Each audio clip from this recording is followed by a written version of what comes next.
नमस्कार साथियों, गौरव ज्ञान धारा में आपका स्वागत है। साथियों, बात करता हूँ साइंस, मैथ्स और इंग्लिश वालों की। उनकी भी काफी दिनों से कमेंट आ रहे हैं कि सर आप हमें भूल गए, आप हमारा वीडियो क्यों नहीं बनाते, आपकी हमारे से क्या दुश्मनी। अरे भाई, कोई दुश्मनी को नहीं है मेरी। एक तो क्या है कि मैं जिस क्षेत्र से हूँ उसी के चीज बनाने की कोशिश करूंगा। यदि मैंने कहा कि सस्ती लोकप्रियता के लिए मैं ऐसे वीडियो धनाधन डालने लग जाऊं तो आपका मेरे पर से विश्वास वैसे ही उठ जाएगा, और जिसे मैं कतई नहीं चाहता। यदि ऐसी लोकप्रियता के लिए किया जाए तो अमेरिका के अखबार वाले भी आर्टिकल जब प्रकाशित करते हैं तो आप समझ सकते हैं कि लोकप्रियता की तो आवश्यकता है ही नहीं।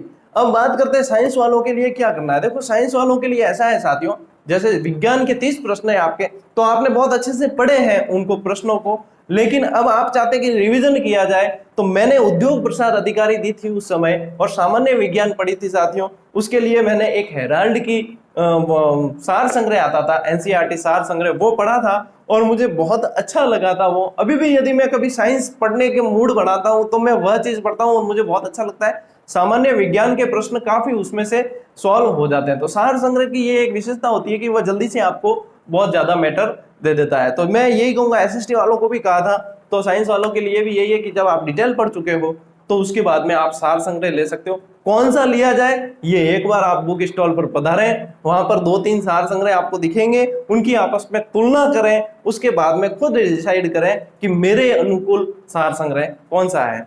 अब बात करते हैं मैथ्स वालों की। तो मैथ्स वालों का ऐसा है कि आपको सबसे ज्यादा जो प्रैक्टिस करनी है वो टाइम मैनेजमेंट पर। मैं देखता हूं मेरे जो साथी है, कई चयनित नहीं हो सके, हमारी भर्ती में भी तैयारी की, उन्होंने काफी तैयारी की, मेहनत की, लेकिन जहां कमी रहती है वह यह है साथियों की टाइम मैनेजमेंट नहीं हो पाता है। एक तो आपको मैथ्स के प्रश्न सबसे लास्ट में लेने, एक आपको मैथ्स वालों को सबसे ज्यादा अभ्यास करना है। कई बार एग्जामिनर जो है प्रश्न ऐसे के ऐसे दे देते हैं और उसमें वैल्यू चेंज कर दी जाती है।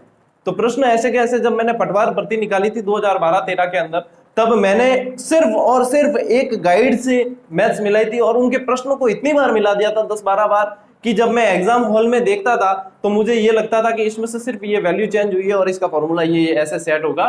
और मेरे 50 में से उस समय मैथ्स के अंदर 47 प्रश्न सही हुए थे, जबकि मैथ्स विषय के जो थे, जिन्होंने एमएससी कर रखी थी, उनके भी इतने नहीं हो पाए थे और मेरे हुए थे। तो ये अभ्यास का कारण है साथियों। तो मैथ्स वालों को सबसे ज्यादा अभ्यास करना है, बहुत सारे प्रश्न मिलाने हैं, और उससे आपका टाइम मैनेजमेंट भी सुधरेगा और आप इस पर अच्छे से वर्क कर पाएंगे। अब साथियों बात करते हैं इंग्लिश की।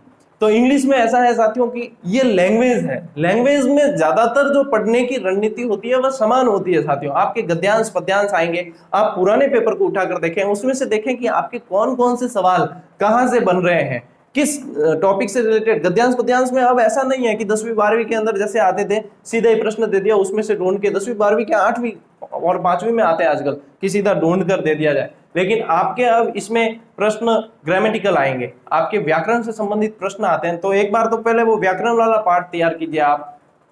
उसके बाद में शिक्षण विधियों को 50% टाइम देना है आपको, लैंग्वेज के अंदर 50% टाइम शिक्षण विधियों को देना है, 50% उधर देना है। तो इस तरीके से लैंग्वेज की जो साथियों रणनीति होती है ना, वो सभी की समान होती है। जैसे मैंने हिंदी की बताई, वैसे ही आप उसमें उसको ट्रांसलेट करके आप इंग्लिश के अंदर लागू कर सकते हैं, बिल्कुल लागू कर सकते हैं, क्योंकि लैंग्वेज पढ़ने की और पढ़ाने की कलाएं जो है एक ही होती है। अब भाषा है, भाषा पढ़ने की एक ही जो कला होगी वो होगी। और जैसे अब सामाजिक है तो सामाजिक पढ़ने की अलग विधा होती है और भाषा पढ़ने पढ़ाने की अलग विधा होती है। तो व्याकरण, क्योंकि ग्रामर उसमें भी आएगी इसमें भी आएगी, शिक्षण विधियां जो है इसमें भी रिलेट करेगी उसमें भी करेगी। तो आप एक बार पुराने पेपर्स का विश्लेषण करें।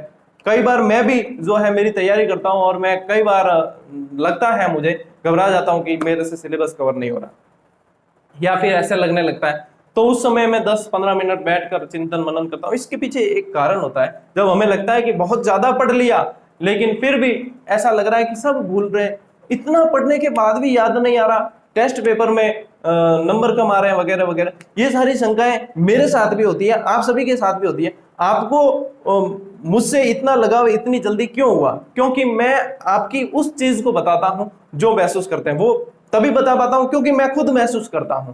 मैं निरंतर अध्ययन कर रहा हूं और आजीवन अध्ययन करता रहूंगा, ऐसी मेरी कामना है और ऐसा ही मैं चाहता हूं। तभी तो मैं आप विद्यार्थियों के लिए ये चीज जो है बता पाता हूं सही तरीके से कि ये चीज ऐसे होती है। तो साथियों, ये जो लास्ट में जो बताई कि ये याद किया हुआ ऐसे ऐसे, इस पर कभी और वीडियो बनाकर मैं आपको इसमें शंका आपकी भी दूर करना चाहूंगा, किस तरीके से मैं प्रसन्नचित्त होकर तैयारी कर पाता हूं और आप भी तैयारी इसी तरीके से करें, उसके लिए कभी अलग से वीडियो बनाएं, क्योंकि ये बहुत ज्यादा लंबा वीडियो हो जाएगा। तो साथियों मिलते हैं अगले वीडियो में, तब तक के लिए राम राम, जय हिंद।